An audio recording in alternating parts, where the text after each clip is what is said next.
In case you miss it, here's a Sports Animal Rewind.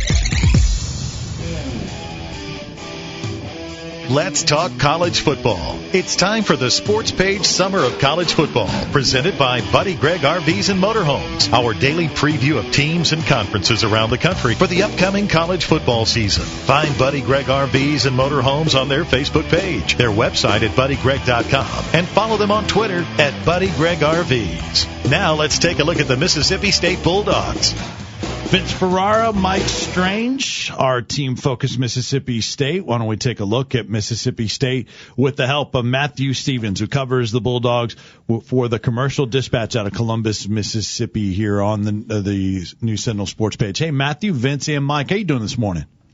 Guys, how we doing? We're good. Matthew, let's kick his volume up just a touch. Matthew, how would you describe the offseason for the Mississippi State Bulldogs in terms of guys getting in trouble, injuries, that sort of thing? Kind of give us a summary of how the offseason has gone for Mississippi State.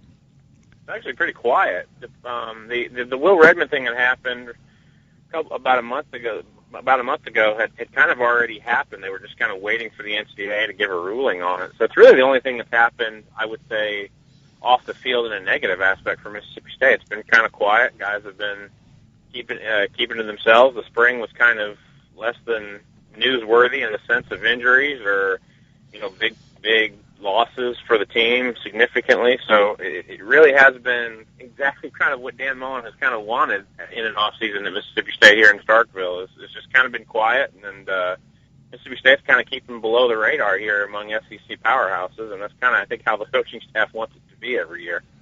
Matthew, I'm curious about the mood in Bulldog country. 7-0 start, and lost something like 5 of the last 6 games. Certainly a disappointing finish. What has Dan Mullen's message been in the spring or through the off season to kind of try to get some good vibes going again? The mood and the vibe have been, how do we fix this? And you're absolutely right. I think a lot of people have a bad taste in their mouth over how the 2012 season finished. I think the 7-0 start was kind of a mirage. Guys, if you look back at the season, the 4 SEC wins that Dan Mullen got, those head coaches are no longer there. They all got fired.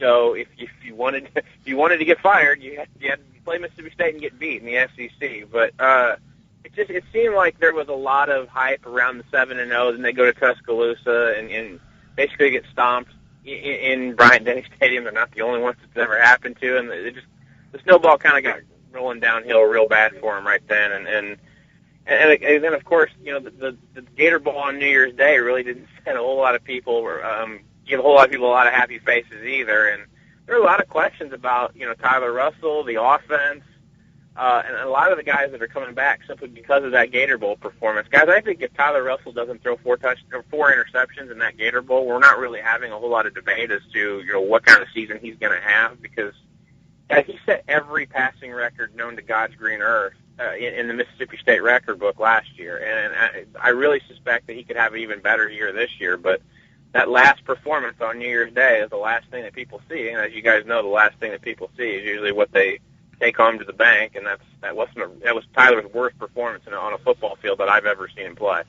We're visiting with Matthew Stevens, covers the Mississippi State Bulldogs for the Commercial Dispatch in Columbus, Mississippi, as we preview the Bulldogs all day today. What about Tyler Russell's skilled players around him? Ladarius Perkins is an excellent back. Talk about the running backs and the wide receivers around Russell.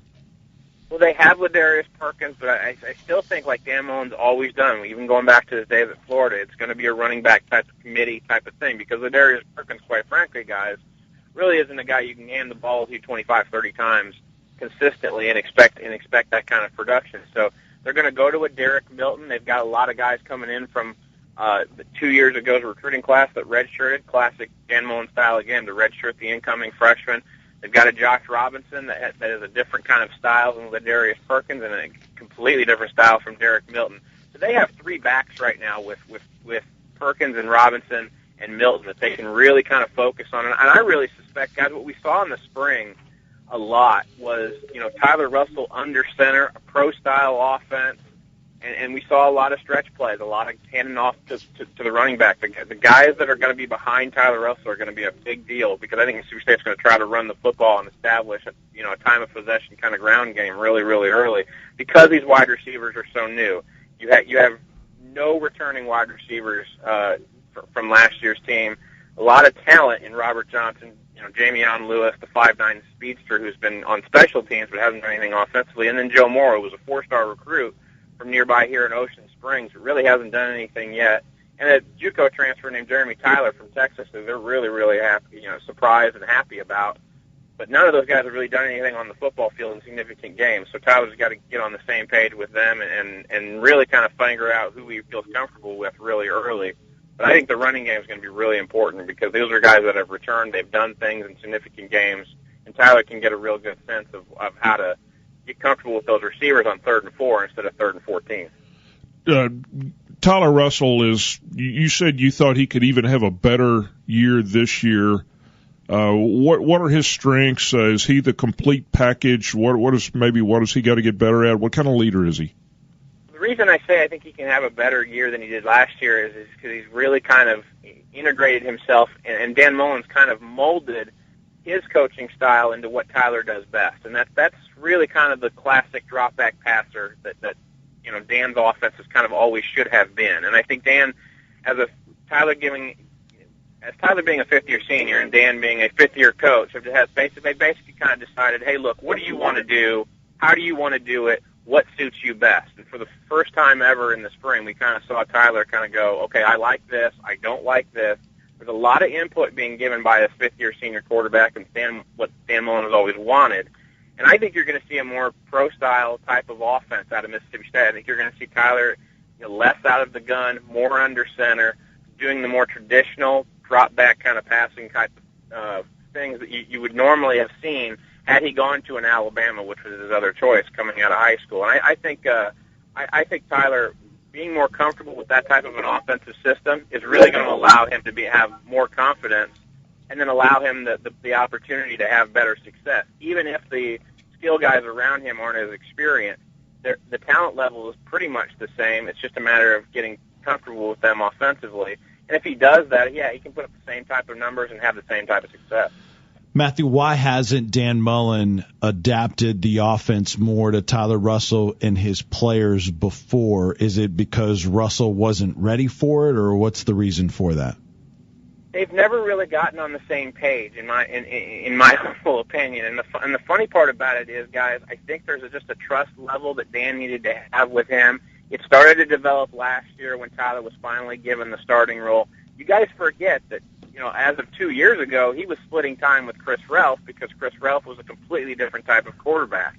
And so Dan Mullen's always had that change of pace type quarterback that he can go to. He has Dak Prescott, but Dak sat the whole year of spring with a toe injury coming off of surgery. So he doesn't have that spring that he's gotten integrated in with himself. So I think Tyler's going to take pretty much all the snaps, and I don't think Dan Mullen's got that change of pace. So he goes into a spring and he goes, look, I've only got one scholarship quarterback here during the spring. I got to figure out how this is going to work. And then Dan's always kind of an old school type of coach. So you're a fifth-year senior. You should know the offense by now. What do you like and what don't you like? And so Tyler's been able to kind of give his input. There's a lot more audibles now at the line of scrimmage because Tyler understands, defenses. He understands what's going on with the play call. He understands what people ought to be doing. And there's just a leadership factor now I think that Tyler's kind of adapted to. And I think that, quite frankly, from a personality standpoint, he and Dan have finally gotten on the same page. So I think it was just more of a comfort and a personality and a fit factor with him and Dan Mullen because the offense has never really fit Tyler's skill set, but Tyler's kind of molded himself into what Dan Mullen's wanted. Now in 2013, Dan Mullen's kind of molding himself into what Tyler Russell wants to do. And the best example I can give you guys is the first game of the year is Oklahoma State in Houston. Quite frankly, Mississippi State doesn't play that game if they don't have a fifth-year senior quarterback. And I know that Dan Mullen went to Scott Strickland and said, we can win this game because I have a fifth-year senior quarterback, and I have a lot of faith in what he's doing. And so that's one of the reasons that the season opener is happening. So I know that the personality has kind of molded together, and I think the two of them are kind of getting on the same page finally after 4 years. You mentioned the schedule, and that's a question I wanted to ask you. As the SEC Sure. as the SEC games go, you're giving up a home game with Tennessee for a road game at South Carolina. What I'm curious about is, what is Dan Mullen's opinion on the going from 8 games to 9 games, and what's the feeling down there about Kentucky as a permanent rival? I mean, if you got to play somebody from the East every year, Kentucky's they're at the bottom of the food chain. That's good, but is there any real sense of rivalry or tradition, Kentucky, Mississippi State? Not really. I think that's just kind of how it was always worked out. When the former AD Larry Templeton was here, that's kind of how they molded the schedule. We've never really asked Dan about 9 games. I know what the Mississippi State standpoint is. The Mississippi State standpoint is we got to get to 6 somehow. So if 9 games helps us get to 6, great. If it doesn't help us get to 6, we're not in favor of it, because the whole objective now at Mississippi State is to get that bowl eligibility and get to a postseason game, because Dan Mullen's gotten to 4 straight now, or 3 in a row, and they're going to try to get it to 4 in a row this year for the first time in school history. So I just don't think Mississippi State's going to be in favor of 9 games if it doesn't somehow help them get to bowl eligibility, and I don't see how adding another SEC game would help them get to bowl eligibility. Is there a rivalry with Kentucky? No, but Mississippi State's clearly not going to put up much of a fight over the fact that Kentucky is their kind of crossover game, and I don't think anybody else really, wants to put up a big stink about it either. So there's really no rivalry. I mean, I was there last year at Commonwealth Stadium that was about 3/4 full. So there's no real heat to that game other than the fact that the two fan bases know they'll play each other every year. Matthew, talk about the offensive line real quick, led by All-SEC senior Gabe Jackson. I think the guards are going to be really key, because Justin Malone comes in, and he started half the year last year for an ailing Tobias Smith. The guards are really going to be key, because again, I think Mississippi State's going to run the ball a lot. They have a Remington Trophy candidate in Dylan Day right up the middle. So they really like what they have in the 3 guys in the middle with Jackson, Day, and Malone. It's the outside with Clausell and Sidaway. Can they provide enough pressure? Can they keep the defensive ends and rush linebackers off of Tyler Russell enough to let him have time in the pass game? That's going to be critical. But they like what they've got up the middle. I think that bodes well for the run game. I think that's exactly what offensive coordinator Les Kenning and Dan Mullen want to see when they enter this season. Talk about the defense. What are the things that are important, and any tweaks or additions to this year's defense? Well, there is absolutely no corners returning. You have Darius Slay and John Banks, who both went in the second round. They are gone. So you've got talent. You've got Jamerson Love and Justin Cox. Both of those guys were 4-star recruits. Justin Cox was somebody that Mississippi State recruited twice, once out of high school and once out of JUCO. So there's talent there. They just haven't done anything on the field. So that's a scary thought when you open up with Oklahoma State and what Mike Gundy loves to do. Mm-hmm. When you're opening up with basically a brand new defensive backfield. That's going to be tough. But I think Mississippi State likes what they have up front. They love Danico Autry. They hope that this is the breakout year for the JUCO transfer. They love what they've got out of Caleb Ewell. Bernardus McKinney is a Benderek, award-winning watch list candidate. They like what they have in the front 7. They think they can provide more pressure, which was actually the problem last year.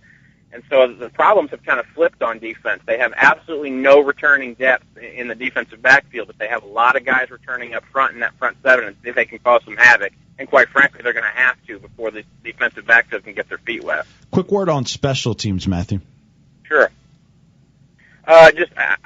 Two guys that are coming back. Devin Bell was obviously one of the best highly touted kickers coming out of Mississippi, and Baker Swedenberg's a senior punter.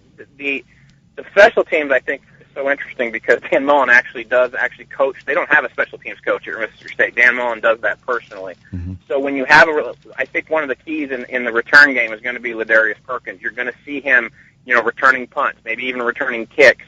And I think he's going to be that all-purpose type of guy for Mississippi State that's going to have a lot of yards and has the type of speed and savvy to break a punt return or a kick return and flip the field for Mississippi State. So the 2 kickers are solid, but the return game is going to be interesting because they have a lot of speed options with Jamerson Love and Ladarius Perkins and a guy named Brandon Holloway, who ran a 4.19 40 in a speed combine that I actually witnessed in high school. The kid can absolutely fly. They just don't have a position for him because he's 5'8" and 160 pounds.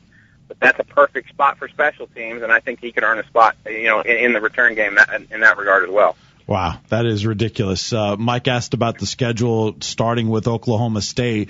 Just talk about how the schedule lays out. Maybe doesn't look like there's as much of an opportunity for a great start, especially a 7-0 one as they did last year.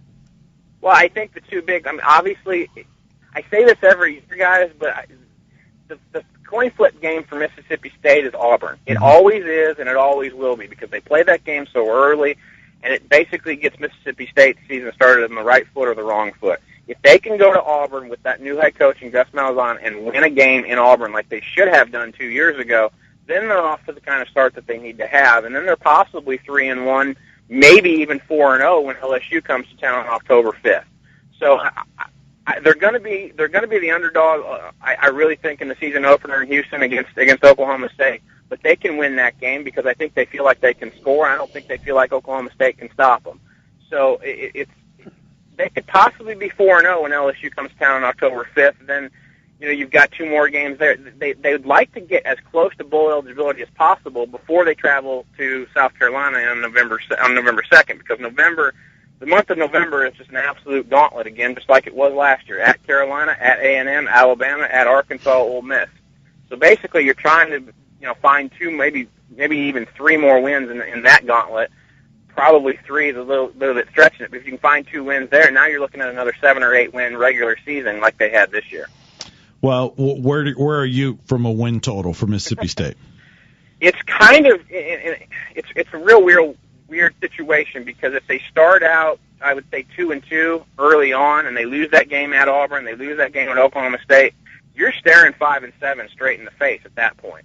But if they can get to 3-1, maybe even start out 4-0, now you're looking at a 7 or 8 win season. So I think the start, right at the end of September, you're kind of going to know how this Mississippi State season is going to go.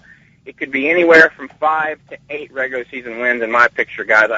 So I'll split the difference and say they probably end up 6-6, and then I'll probably end up in the Liberty Bowl in Memphis somehow. But I don't think 8 wins is going to happen so much just because the schedule flips and it's a little bit more difficult.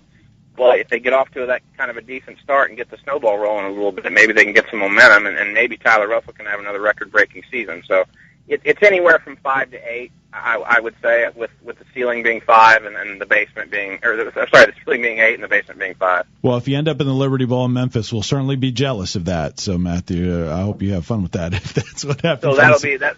So you'll be the only 2. Awesome. I appreciate that. Hey, also, you mentioned the Mississippi State with that first game with Oklahoma State and being an underdog in there. I tell you what, real quick, just if they don't start the year strong, say, or what I should say is if Mississippi State ends up with a losing season, is there any pressure on Dan Mullen?